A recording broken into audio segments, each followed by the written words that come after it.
अस्सलाम वालेकुम। आज हम स्टार्ट करने लगे डायमेंशंस ऑफ हेल्थ से। चैप्टर नंबर 2 हम कर रहे थे, उसमें डिटर्मिनेंट्स और इंडिकेटर्स ऑफ हेल्थ हो चुके। अब हमने स्टार्ट करना है dimensions of health. So health की कौन कौन सी डायमेंशंस हैं या कौन कौन सी डोमेन्स हैं, कौन कौन से एस्पेक्ट्स हैं, यानी कि ये सारी चीज़ें अगर फॉलो होंगी तो हम ये कहेंगे कि a person is enjoying good health. ठीक है। So first of all there is physical health. Physical health का क्या मतलब है कि बॉडी में कोई पेन तो नहीं है, बॉडी परफेक्ट फंक्शनिंग उसकी हो रही है या नहीं हो रही। ठीक है। ऑर्गन्स नॉर्मली काम कर रहे हैं या नहीं। और फिज़िकल हेल्थ की अगर हम बात करें तो इसके साइंस क्या क्या होते हैं कि good complexion, good skin, bright eyes, smart, good physique, good appetite, sound sleep. ठीक है। मतलब जो मेन मेन बातें हैं कि आपका इंटेस्टाइन ठीक काम कर रहा है, आपकी एपेटाइट ठीक है, फिजिक ठीक है, क्लियर स्किन है। तो जो नॉर्मल बातें हैं इस तरह की जो फिज़िकल एस्पेक्ट से रिलेटेड है वो फिज़िकल हेल्थ के डायमेंशन में आएंगे। उसके बाद है मेंटल डायमेंशन। मेंटल डायमेंशन का मतलब है balance between individual and surrounding world. ठीक है। एक स्टेट ऑफ हार्मनी मेंटेन करना between one self and others के उसके कह सकते हैं कि कोई स्ट्रेस तो नहीं है, मेंटल स्ट्रेस। ठीक है। या डिफरेंट किस्म के जो मेंटल डिसऑर्डर्स हैं वो तो नहीं फेस कर रहा एक बंदा, वो आ जाता है मेंटल डायमेंशन में। उसके बाद है इमोशनल डायमेंशन। ठीक है। इमोशनल डायमेंशन उसकी इमोशनल हेल्थ कैसी है, इमोशनली वीक तो नहीं है एक पर्सन। फिर सोशल हेल्थ में ये आ जाता है कि एक इंडिविजुअल का अपने कम्युनिटी में, अपने सर्कल में बाकियों के साथ कैसा रिलेशन है, फ्रेंड्स के साथ कैसा रिलेशन है। ठीक है। और बाकियों लोगों के साथ उसका रवैया कैसा है। और इसमें बुलिंग या हैरेसमेंट वाले एस्पेक्ट्स भी सोशल डायमेंशन में आ जाते हैं, क्योंकि वह social life of an individual को अफेक्ट करते हैं। उसके बाद है स्पिरिचुअल डायमेंशन। ठीक है। स्पिरिचुअल डायमेंशन में आ जाता है कि एक बंदे की इंटीग्रिटी क्या है, उसके प्रिंसिपल्स, एथिक्स, ठीक है, बिलीव्स वगैरह, ये सब चीज़ें आ जाती हैं।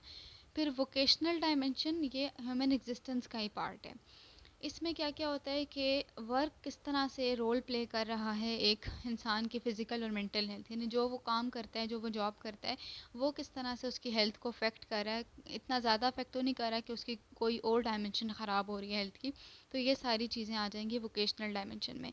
फिर कुछ अदर्स भी हैं जिसमें फ़िलासफ़िकल डायमेंशन है, सोशो इकोनॉमिक है, एनवायरमेंटल, एजुकेशनल, न्यूट्रिशनल, प्रिवेंटिव।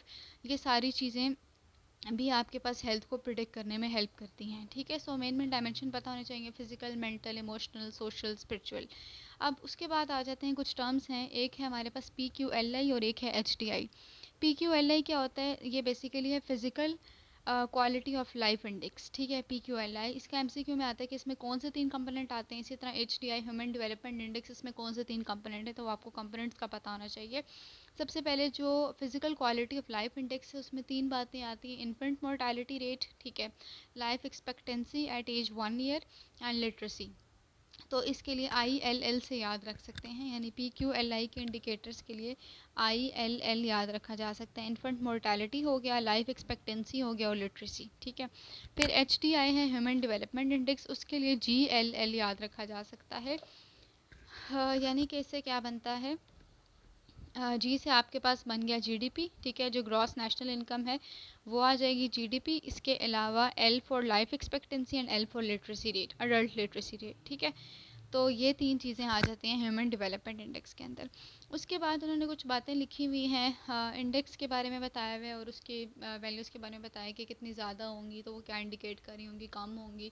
वो इतना इंपॉर्टेंट नहीं। आगे चलते हैं MGDs और SGDs पे, जो ज़्यादा इंपॉर्टेंट है, मिलीनियम डेवलपमेंट गोल्स और सस्टेनेबल डेवलपमेंट गोल्स। ठीक है। पहले जो डेवलपमेंट गोल्स बनाए गए थे वो बेसिकली UN ने बनाए थे 2000 के अंदर।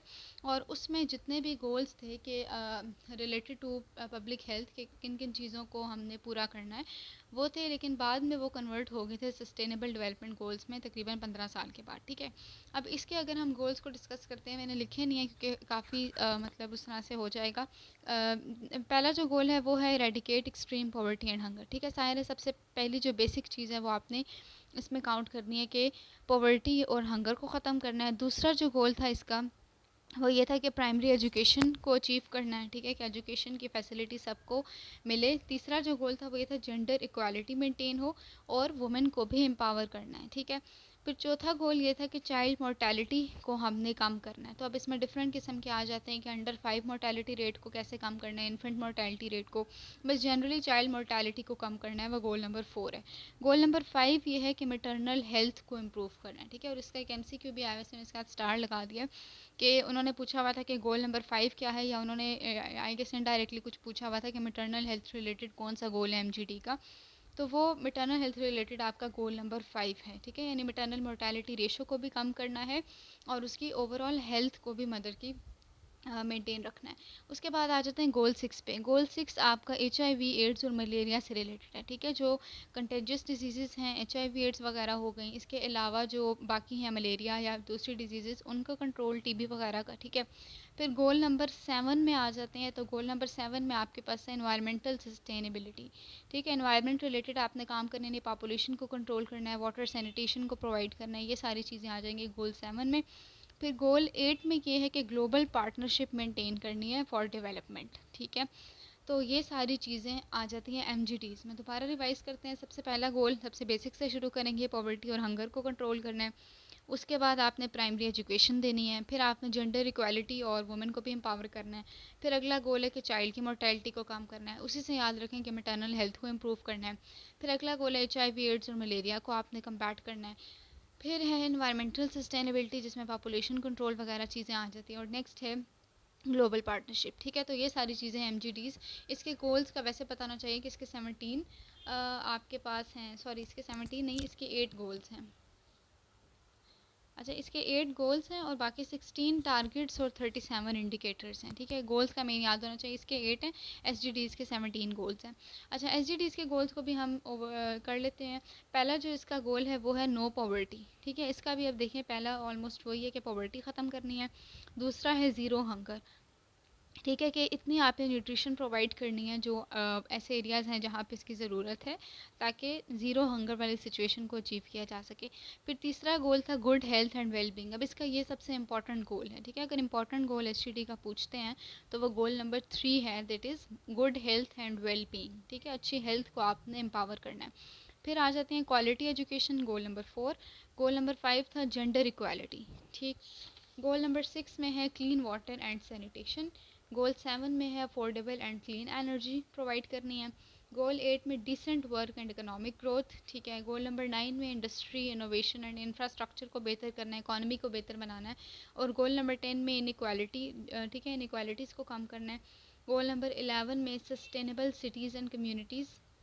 और गोल नंबर 12 में रिस्पॉन्सिबल कंजम्पशन एंड प्रोडक्शन, ठीक है, जो एनर्जी सोर्सेज हैं उनके कंजम्पशन वगैरह से रिलेटेड है। उसके बाद गोल नंबर 13 में आ जाता है क्लाइमेट एक्शन, ठीक है। गोल नंबर 14 में है लाइफ बिलो वाटर, जो फिशेज़ वगैरह जो एक्वेटिक है स्पीशीज़, उनको किस तरह से कंजर्व करना है, ठीक है। और लाइफ ऑन लैंड, अब लैंड पे जो चीज़ें रह रही हैं, जो फॉरेस्ट वगैरह इकोसिस्टम है, उसको कैसे मेंटेन करना है। गोल नंबर 16 में peace, justice and strong institutions, ठीक है। और गोल नंबर 7 में आ जाता है पार्टनरशिप फॉर द गोल्स। मतलब इसमें वही वाले पॉइंट्स तो दोबारा आएंगे ऑब्वियसली जो MGTs में थे, हंगर वगैरह के, एजुकेशन वगैरह के, डिजीज़ को कम्बैट करने के लिए, लेकिन इसमें थोड़ा सा हमने मज़ीद चीज़ों को ऐड किया है, ठीक है। जिस तरह हमने लाइफ की बात की है, बिलो वाटर अबव लैंड, ये सारी चीज़ें इसके अंदर भी आ जाएंगी। अच्छा, उसके बाद इस चैप्टर के अंदर जो लास्ट है उसमें उन्होंने रिस्क फैक्टर की डेफिनेशन बताई हुई है। रिस्क फैक्टर बेसिकली क्या है, N attribute that is significantly associated with development of disease. Risk factor और कॉज में डिफरेंस है। कॉज डायरेक्ट है, जिस तरह हम कहते हैं माइकोबैक्टीरियम ट्यूबरकुलोसिस TB का कॉज है। अब वो डायरेक्ट है कि वही हो सकता है, इसके अलावा नहीं हो सकता, ठीक है। लेकिन रिस्क फैक्टर्स डिफरेंट हैं। जैसे हम कहते हैं कि प्योर हाइजीन है, पुअर न्यूट्रिशन है, ये इसके रिस्क फैक्टर, यानी अगर ये होगा तो चांसेस बढ़ जाएंगे डिजीज़ होने के, बट 100% चांस नहीं होगा। अच्छा, उसके बाद क्लिनिकल मेडिसिन और कम्युनिटी मेडिसिन में डिफरेंस है, वो आप लोगों को पता है कि डिजीज़ होने से पहले जो प्रिवेंशन वाला काम किया जाता है वो कम्युनिटी मेडिसिन का है, जबकि डिजीज़ जब हो जाती है फिर जो डॉक्टर ने काम करना है, ठीक है, उस डिज़ीज़ की डायग्नोसिस वगैरह और उसको कैसे ट्रीट करना है वो आपका क्लिनिकल मेडिसिन में आ जाएगा। तो इसके आप लोग एक डिफरेंस देख लीजिएगा। और क्लिनिकल मेडिसिन और एपिडेमियोलॉजी का भी एक डिफरेंस है, वो भी आप लोग देख लें। बहरहाल वो इतना इंपॉर्टेंट नहीं है। इसमें MGTs SGTs ही ज़्यादा इंपॉर्टेंट है, बाकी डायमेंशंस और जो रेट्स वगैरह हैं, रेट्स को तो नेक्स्ट चैप्टर में भी डिटेल से डिस्कस किया जाएगा। तो चैप्टर 2 बस इतना ही करना है। Thank you so much.